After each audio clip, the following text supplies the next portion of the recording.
ચાલો વિદ્યાર્થી મિત્રો, આપણે અર્થશાસ્ત્રમાં પહેલું ચેપ્ટર અર્થશાસ્ત્રનો વિષય પ્રવેશ એ પૂરું કર્યું છે. હવે આપણે બીજા નંબરના ચેપ્ટર તરફ જઈએ. એ છે મૂળભૂત ખ્યાલો અને સંકલ્પનાઓ, એટલે બેઝિક કન્સેપ્ટ અને ટર્મિનોલોજીસ. જે આપણા અર્થશાસ્ત્ર વિષયમાં જે પારિભાષિક શબ્દો, વિશિષ્ટ શબ્દો અર્થશાસ્ત્રને લગતા વપરાય છે એ આપણે આ ચેપ્ટરમાં શીખીશું. કદાચ તમે હવે એકાઉન્ટ વિષયમાં કદાચ મૂળભૂત પારિભાષિક શબ્દો શીખ્યા હોય કે ભાઈ મૂડી કોને કહેવાય, ઉપાડ કોને કહેવાય, દેવાદાર કોણ છે, લેણદાર કોણ છે, મિલકત શું છે, તો એવી રીતે અર્થશાસ્ત્રમાં પણ કેટલાક પારિભાષિક શબ્દો છે. કદાચ આપણે એનો રોજબરોજ ઉપયોગ પણ કરતા હોઈએ, પણ અર્થશાસ્ત્રની રીતે એનો અર્થ શું છે એ આપણે આ ચેપ્ટરમાં સમજીશું. પહેલો પ્રશ્ન છે, ઉત્પાદનનો અર્થ આપી ઉત્પાદનના સાધનો વિશે ચર્ચા કરો. આ પ્રશ્ન 5 માર્ક્સ માટે સ્વાધ્યાયમાં આપ્યો છે. વિસ્તારપૂર્વક જવાબ આપો. આપણે આ પ્રશ્નમાં પહેલાં ઉત્પાદન શું છે એ સમજીશું. ઉત્પાદનના સાધનો, તમને યાદ હશે ઉત્પાદનના 4 સાધનો વિશે આપણે જાણીએ છીએ. 1 જમીન, મૂડી, શ્રમ, નિયોજક. ફરીથી ઉત્પાદનના 4 સાધનો છે. 1 જમીન, મૂડી, શ્રમ, નિયોજક. તો આ 4 વિશે આપણે ભણીશું. જમીન શબ્દનો અર્થ, મૂડીનો અર્થ, શ્રમનો અર્થ અર્થશાસ્ત્રની રીતે શું થાય છે એ આપણે આ ચેપ્ટરમાં, આ પ્રશ્નમાં આજે આપણે ભણીશું. પહેલાં આપણે સમજીએ ઉત્પાદન એટલે શું. સામાન્ય રીતે ઉત્પાદન એટલે કોઈક નવી વસ્તુનું સર્જન કરો, પેદા કરો, બનાવો. પણ અર્થશાસ્ત્રમાં ઉત્પાદન શબ્દનો અર્થ એવી રીતે સમજવાનો છે કે કોઈ નવી વસ્તુનું સર્જન કરો છો તમે, પણ એની પાછળનો હેતુ શું હોવો જોઈએ ખબર છે? પૈસા કમાવાનો. જો તમે પૈસા કમાવાના હેતુથી નવી વસ્તુનું સર્જન નથી કર્યું, કોઈ સેવાનું સર્જન નથી કર્યું, તે અર્થશાસ્ત્રમાં ઉત્પાદન ના કહેવાય. દાખલા તરીકે ડૉક્ટર દર્દીઓની સારવાર કરે છે, તો ડૉક્ટરની જે સેવા છે એ બદલામાં એને પૈસા મળવાના છે. તો એ ડૉક્ટરની સેવા એ ઉત્પાદન કહી શકાય, સેવાનું સર્જન, જે આર્થિક પ્રવૃત્તિ છે. પણ ડૉક્ટર પોતાના પત્નીની સારવાર કરે તો એ અર્થશાસ્ત્રમાં સેવાનું ઉત્પાદન નથી. હું તમને ભણાવું છું તો મારી શિક્ષક તરીકેની શિક્ષણની સેવાનું ઉત્પાદન થઈ રહ્યું છે. કેમ કે એના બદલામાં મને ફીસ મળવાની છે. હું સ્કૂલમાં વિદ્યાર્થીઓને ભણાવું તો મને પગાર મળવાનો છે.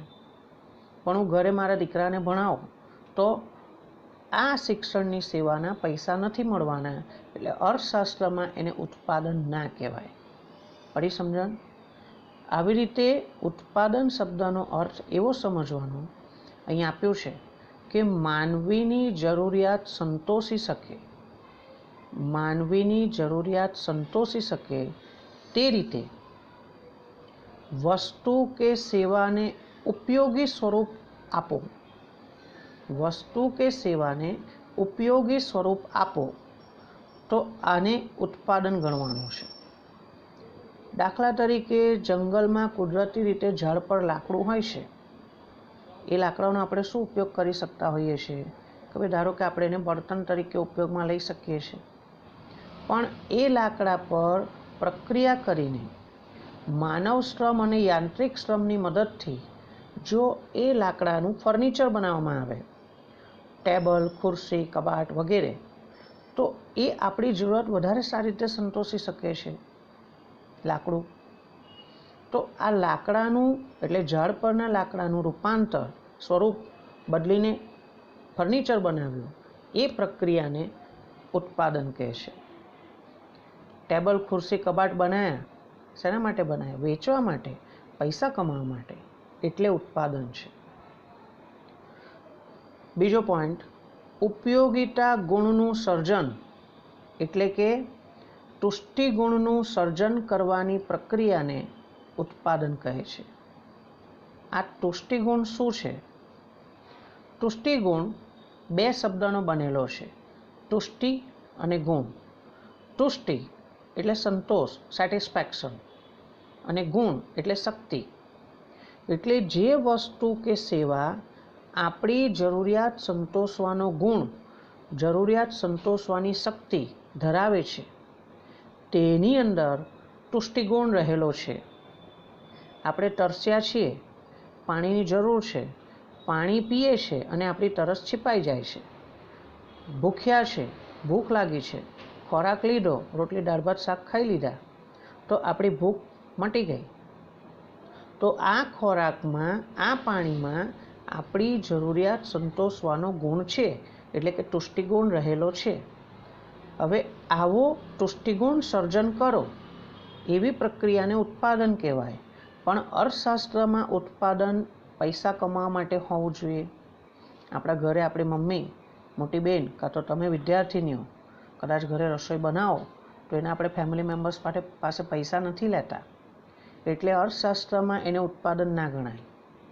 પણ હોટલ રેસ્ટોરન્ટમાં જે ખાવાનું બને છે, બરાબર, તો એ આર્થિક ઉત્પાદન છે, કેમ કે એ વેચીને પૈસા કમાઈ શકાય છે. ઉપયોગિતા ગુણનું સર્જન એટલે કે તુષ્ટિગુણનું સર્જન કરવાની પ્રક્રિયા આપણા માટે ઉત્પાદન છે. ઉદાહરણ છે કે લાકડાને ખુરશીના સ્વરૂપમાં બદલવામાં આવે તો તેની ઉપયોગિતાનો ગુણ ઉમેરાય છે, એટલે આપણી જરૂરિયાત સંતોષવાની શક્તિ એ લાકડાની વધી ગઈ.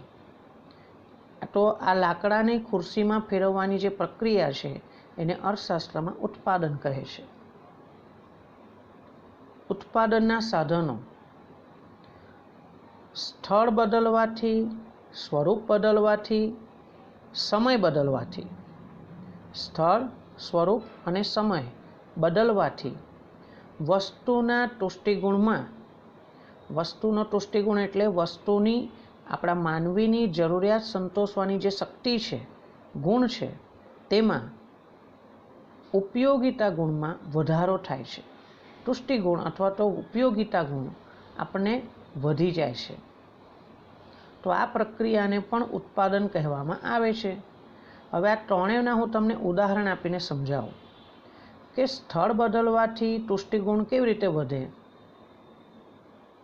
રણ વિસ્તારમાં જે રેતી હોય છે ને, રેતી એ ત્યાં એમનેમ અનયુઝડ પડી રહી છે, વપરાયા વગરની રેતીના ઢગલે ઢગલા હોય છે. પણ એ રેતીને રણ વિસ્તારમાંથી શહેરી વિસ્તારમાં જ્યાં બાંધકામ થતું હોય ત્યાં લઈ આવો, મકાન બાંધવામાં કામ લગાડો આ રેતીનું, તો એ રેતીની જગ્યા બદલાઈ રણ વિસ્તારમાંથી શહેરી વિસ્તારમાં, તો આપણી જરૂરિયાત સારી રીતે સંતોષી શકીએ છીએ. તો એની જરૂરિયાત સંતોષવાની શક્તિ વધી ગઈ, ઉપયોગિતા ગુણ વધી ગયો, બરાબર. તો એને ઉત્પાદન કહી શકાય. સ્વરૂપ બદલવાથી, હમણાં ઉપર ઉદાહરણ હતું કે લાકડાને ખુરશીના સ્વરૂપમાં ફેરવી દીધું, તો એ લાકડું આપણી જરૂરિયાત સંતોષવાની શક્તિ વધારી શક્યું. અને ત્રીજું છે સમય બદલવાથી વસ્તુના તુષ્ટિગુણમાં અથવા ઉપયોગિતા ગુણમાં ઉમેરો થાય છે. અત્યારે આપણે વરસાદી સિઝન કહેવાય, ભલે આપણે ત્યાં એટલો બધો વરસાદ હમણાં નથી ચાલુ થયો કન્ટિન્યુઅસ, પણ વરસાદી સિઝનમાં રેનકોટ અને છત્રીનો ઉપયોગ થાય છે, બરાબર. પણ પછી આ 2-3 મહિના 4 મહિના ચોમાસાની સિઝન પૂરી થઈ જશે, પછી છત્રી કે રેનકોટની આપણને જરૂર નહીં પડે. એટલે એ વસ્તુ સમય બદલાવાથી હવે આપણી જરૂરિયાત સંતોષવાનો ગુણ ધરાવતી નથી. અત્યારે આપણે સ્વેટર, મફલર એ બધું પહેરતા નથી, એટલી બધી ઠંડી નથી લાગતી. પણ ડિસેમ્બર, જાન્યુઆરી આવશે અને ઠંડી પડશે ત્યારે એ જ સ્વેટર, શાલ, મફલર એ બધું આપણને કામ લાગશે. એટલે સમય બદલાવાથી વસ્તુનો ઉપયોગિતા ગુણ વધે છે, બદલાય છે, આવું સમજવાનું. તો આવી પ્રક્રિયાને આપણે ઉત્પાદનની પ્રક્રિયા કહીએ છીએ. આ ઉત્પાદનની પ્રક્રિયામાં મદદ કરનારા સાધનો, બાબતો, એ બધા ઉત્પાદનના સાધનો છે. એક માર્ક માટે પ્રશ્ન આવે છે કે ઉત્પાદનના કયા સાધનો છે. તો ઉત્પાદનના મુખ્ય 4 સાધનો છે: જમીન, મૂડી, શ્રમ, નિયોજક. જમીન, મૂડી, શ્રમ, નિયોજક. ઉત્પાદન પ્રક્રિયામાં 4 સાધનોનું મહત્વ સરખું જ છે. આપણે એવું ના કહી શકીએ કે આ ચારમાંથી ચલો ભાઈ એકલો નિયોજક હશે તો ચાલશે, ચલો જમીન નહીં હોય તો ચાલશે, એવું નહીં ચાલે. ચારે ચાર ઇમ્પોર્ટન્ટ છે. ચારે ચાર એકબીજાને સાથે જોડાયેલા છે, એકબીજાના પૂરક છે, એના વગર ચાલે નહીં. માર્શલ નામના અર્થશાસ્ત્રી આલ્ફ્રેડ માર્શલ એવું સમજાવે છે કે ઉત્પાદનના મૂળ તો બે જ સાધન છે. ઉત્પાદનના સાધનોની ગણતરી કરો તો બે જ આવે, એક કુદરત અને બીજું છે માનવી, માણસ. કુદરત જે આપણને જુદા જુદા સંસાધનો પૂરા પાડે છે, અને બીજું છે માણસ. ઓકે, આ રીતે પહેલા પ્રશ્નનો જવાબ અહીં પૂરો થાય છે. અહીં પહેલા પ્રશ્નનો જવાબ પૂરો થયો એટલે ઉત્પાદન શું છે અને ઉત્પાદનના સાધનો શું છે એની સમજૂતી અર્થની પૂરી થઈ. હવે આપણે ઉત્પાદનના ચારે સાધનોની એક એક કરીને સમજૂતી મેળવીએ. એમાં પહેલું છે ભૂમિ એટલે કે જમીન. 2 માર્ક માટે અલગથી આવો પ્રશ્ન પૂછી શકાય. 2 માર્ક માટે કે જમીન એટલે શું અને જમીનના લક્ષણો સમજાવો અથવા જણાવો. તો આપણે સમજીએ કે જમીન શું છે. સામાન્ય રીતે આપણે માનવી જે પૃથ્વીની સપાટી ઉપર વસવાટ કરીએ છીએ એને આપણે જમીન કહીએ છીએ. સામાન્ય વ્યવહારમાં જમીન એટલે પૃથ્વીની સપાટી કે જેના પર માનવી વસવાટ કરે છે, આપણે રહીએ છીએ, એને આપણે જમીન કહીએ છીએ. પણ અર્થશાસ્ત્રમાં જમીન શબ્દનો બહુ વિશાળ અર્થ છે. જમીન એટલે તમામ પ્રકારની કુદરતી સંપત્તિ. હવે એમાં કઈ કઈ બાબતોનો સમાવેશ થાય? તો જમીન એટલે જે પૃથ્વીની સપાટી પર આવેલા છે એવા નદીઓ, જંગલો, પર્વતો, પૃથ્વીના પેટાળમાં ખનિજ તેલ અને પેટ્રોલના કૂવા હોય, કોલસો હોય, કોલસાની ખાણો, તો એને પણ જમીનમાં લઈ લેવામાં આવે છે, કુદરતી સંપત્તિ. વાતાવરણમાંના ઘટકો, હવા, સૂર્યપ્રકાશ, આને પણ અર્થશાસ્ત્રમાં જમીન કહેવાય. બહુ વિશાળ અર્થ છે જમીનનો. પ્રોફેસર માર્શલના મતે મનુષ્યને ઉત્પાદનમાં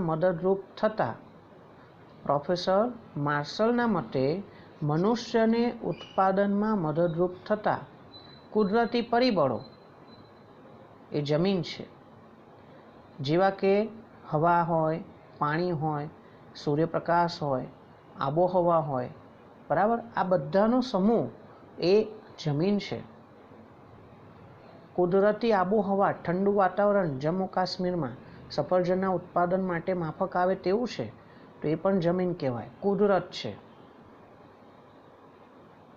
આસામમાં ચા કોફીના ઉત્પાદનને અનુકૂળ જમીન હોય, એવી આબોહવા હોય, તો એ પણ જમીન છે. પ્રોફેસર માર્શલના મતે મનુષ્યને ઉત્પાદનમાં મદદરૂપ થતા કુદરતી પરિબળો જમીન છે. એટલે કે હવા હોય, પાણી હોય, સૂર્યપ્રકાશ હોય, આબોહવા હોય, આ બધાનો સમૂહ જમીન છે.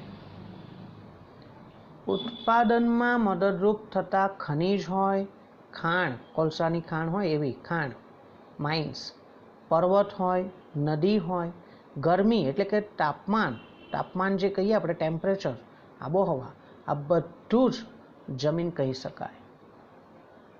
જમીનના કેટલાક મહત્વના લક્ષણો નીચે મુજબ છે. જમીન એ કુદરતી બક્ષિસ છે. એના માટે એવું કહે ફ્રી ગિફ્ટ ઓફ નેચર.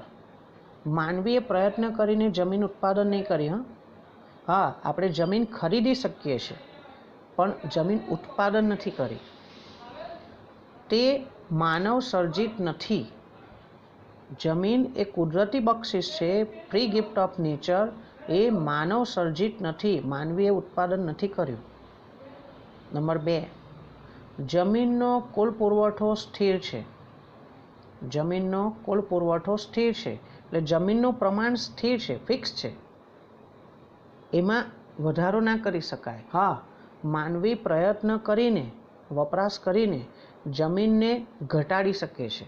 આ જે કુદરતી પરિબળો છે, કોલસાની ખાણ છે, એમાંથી કોલસો કાઢી નાખીએ ખનિજ તેલ, પેટ્રોલના કૂવા હોય એમાંથી પેટ્રોલ કાઢતા જઈએ તો એમાં ઘટાડો થઈ રહ્યો છે ચોક્કસપણે, પણ આપણે ઉમેરો નથી કરી શકતા. 3, જમીન અગતિશીલ સાધન છે. અગતિશીલ એટલે જેને એક જગ્યાએથી બીજી જગ્યાએ ઊંચકીને લઈ નથી જઈ શકવાનું. અગતિશીલ છે. ભૌતિક રીતે એક જગ્યાએથી ઉઠાવીને બીજી જગ્યાએ લઈ ના જઈ શકીએ. જે સાધનને એક સ્થળેથી બીજા સ્થળે હેરફેર કરી શકાય, ટ્રાન્સફર કરી શકાય, તો એ ગતિશીલ છે. પણ જમીન એવી ગતિશીલતા ધરાવતી નથી. ગતિશીલતા 2 રીતે હોય. એક ભૌગોલિક ગતિશીલતા અને બીજી છે વ્યાવસાયિક ગતિશીલતા. ભૌગોલિક એટલે એક જગ્યા છોડીને બીજી જગ્યાએ, એ તો શક્ય જ નથી. પણ વ્યાવસાયિક ગતિશીલતા ખરી. હા, કે એટલે જમીનના જુદા જુદા ઉપયોગો છે. જમીન પર ખેતી થઈ શકે, કારખાનું બાંધી શકાય, રહેવા માટે મકાન બાંધી શકાય, સ્કૂલ બાંધી શકાય, મંદિર બાંધી શકાય, રમતગમતનું મેદાન બનાવી શકાય. કેટલા બધા ઉપયોગો છે. તો જમીનનો એક ઉપયોગ કરતા હોય એ છોડીને આપણે એને બીજા ઉપયોગ માટે લઈ શકીએ છીએ. રમતગમતનું મેદાન હોય પણ હવે મેદાનને બદલે આપણે એના પર કારખાનું બનાવવું છે તો એ કરી શકીએ છીએ. એટલે જમીન વ્યાવસાયિક રીતે થોડી ગતિશીલ ખરી, પણ ભૌગોલિક રીતે એક સ્થળેથી બીજા સ્થળે લઈ ના જઈ શકાય. 4, તેની ફળદ્રુપતા જુદી જુદી હોય છે. આપણે જાણીએ છીએ કે બધી જમીન એક સરખી ફળદ્રુપ નથી. દુનિયાના જુદા જુદા દેશોમાં અને ઇવન આપણા ભારતમાં, ઉત્તર ભારતમાં, દક્ષિણ ભારતમાં, પૂર્વ અને પશ્ચિમ ભારતમાં તમામ સ્થળે જમીનની ફળદ્રુપતા અલગ અલગ હોય છે. એટલા માટે જ ખેતી લાયક જમીન આખા ભારતમાં બધે જ એક સરખી ફળદ્રુપતા નથી. નદી કિનારે જે જમીન હોય વધારે ફળદ્રુપ હોય છે. નંબર 5, ભૂમિને મળતા વળતરને એટલે કે જમીનના માલિકને જમીનને જે વળતર મળે છે એને આપણે ભાડું કહીએ છીએ. જે જમીનનો માલિક છે એ જમીન આપણને વાપરવા માટે આપે તો આપણે એ બદલ એનું ભાડું ચૂકવવું પડે છે. આમ જમીનના કેટલાક મહત્ત્વના લક્ષણો છે. 5 લક્ષણો ફરીથી એક વખત વાંચી જાઓ. હું બોલી જાઉં છું ફટાફટ. જમીન એક કુદરતી બક્ષિસ છે, તે માનવ સર્જિત નથી. બીજું, જમીનનો કુલ પુરવઠો સ્થિર છે. ત્રીજું, જમીન અગતિશીલ છે. ચોથું, તેની ફળદ્રુપતા જુદી જુદી હોય છે. અને 5, ભૂમિને મળતા વળતરને ભાડું કહે છે. ઉત્પાદનનું બીજું સાધન છે શ્રમ. હવે શ્રમ એટલે શું? સરળ શબ્દોમાં શ્રમ એટલે કામ કરવું, મહેનત કરવી. પણ અર્થશાસ્ત્રમાં શ્રમ શબ્દનો વિશિષ્ટ અર્થ છે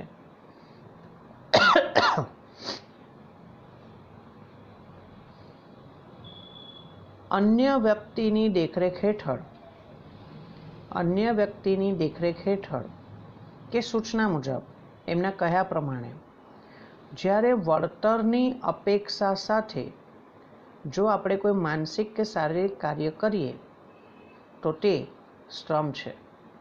ફરીથી, વળતરની અપેક્ષા સાથે જો તમે કોઈ કામ કરો, હું તમને ભણાવું છું, અત્યારે કામ કરું છું, તો એના બદલામાં મને અપેક્ષા છે કે મને સર્વોદય ક્લાસમાંથી ફીસ મળશે. હું સ્કૂલમાં ભણાવું છું તો મને સ્કૂલમાંથી પગાર મળશે. વળતરની અપેક્ષાથી હું આ કામ કરું છું. તો અહીં એવું કહી શકાય કે વળતરની અપેક્ષાથી જો તમે માનસિક કે શારીરિક કામ કરો તો તે શ્રમ છે. પણ હું ઘરે મારા દીકરાને ભણાવું તો ભણાવવામાં મહેનત તો એટલી જ પડે જેટલી તમને ભણાવવામાં થાય છે, પણ એના મને પૈસા નહીં મળવાના. તો અર્થશાસ્ત્રમાં શ્રમ ના કહેવાય. એટલે આર્થિક પ્રવૃત્તિ હોય ને એ શ્રમ કહેવાય, બિન આર્થિક પ્રવૃત્તિ શ્રમ ના કહેવાય. બહુ જ સિમ્પલ વસ્તુ યાદ રાખવાની.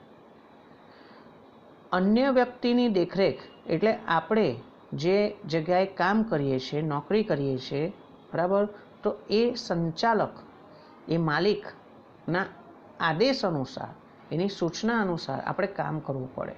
હું સ્કૂલમાં જોબ કરું છું તો મારા પ્રિન્સિપાલની સૂચના પ્રમાણે મારે કામ કરવું પડે.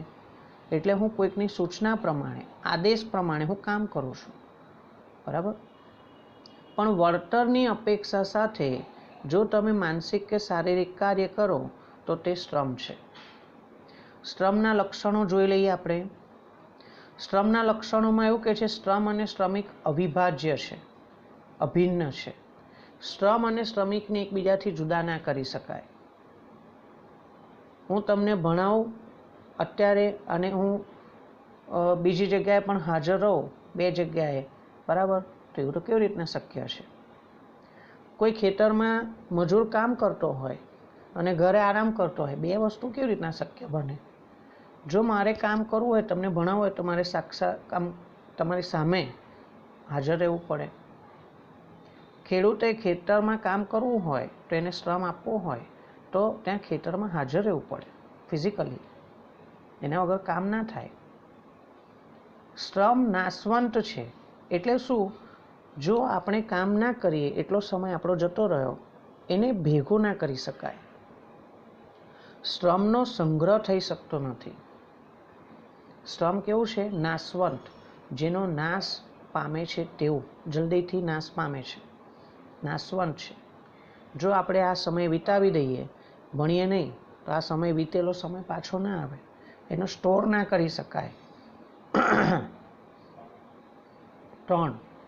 સામાજિક માનસિક કારણો ગતિશીલતાને અસર કરે છે. ગતિશીલતા, એક સ્થળ છોડીને બીજા સ્થળે કામ કરવા જવું, તો શ્રમિક કામ કરવા જઈ શકે છે. વડોદરામાં જોબ ના મળે તો નજીકના વિસ્તારોમાં, આ બાજુ ભરૂચ, અંકલેશ્વર, આ બાજુ પણ આપણે અમદાવાદ, નડિયાદ, એ બાજુ તમે અપડાઉન કરી શકો છો. ઘણા લોકો ગુજરાતની બહાર જોબ કરવા જાય છે, ઘણા ભારતની બહાર જાય છે. તો શ્રમિકની ગતિશીલતા છે, પણ કેટલાક સામાજિક અને માનસિક કારણો એની ગતિશીલતાને અસર કરે છે. એટલે ઘણી વખત એવું બનતું હોય છે કે ઘણા બધા વિદ્યાર્થીઓ આપણે જોઈએ છે કે ભાઈ ઉચ્ચ અભ્યાસ માટે વિદેશમાં જાય છે, ત્યાં ભણે છે અને પછી ત્યાં સ્થાયી થઈ જાય છે. ફેમિલી મેમ્બર્સના માટે જતા હોય છે, તો ચલો ભાઈ આપણા ફેમિલી મેમ્બર્સ ત્યાં સેટલ થઈ શકે.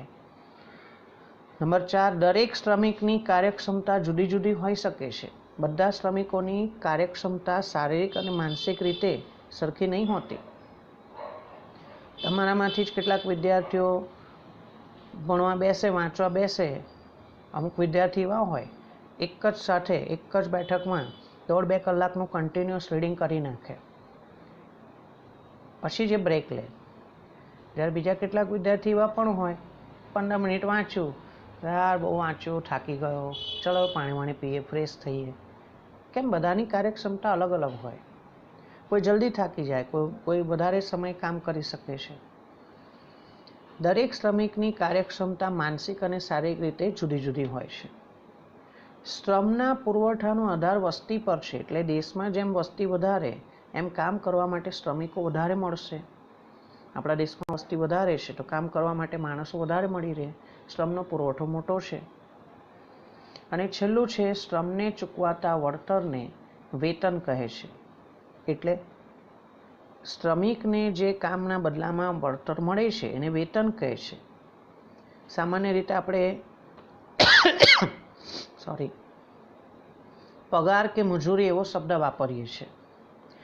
જે લોકો શારીરિક શ્રમ કરે છે ને એમને મજૂરી મળે છે, અને જે લોકો માનસિક કાર્ય કરે છે એમને પગાર મળે છે. પણ એને એક જ શબ્દમાં કહેવાય કે વેતન મળે છે કામના બદલામાં. આ રીતે ઉત્પાદનના 2 સાધનોની સમજૂતી છે, જમીન અને શ્રમ. ઓકે.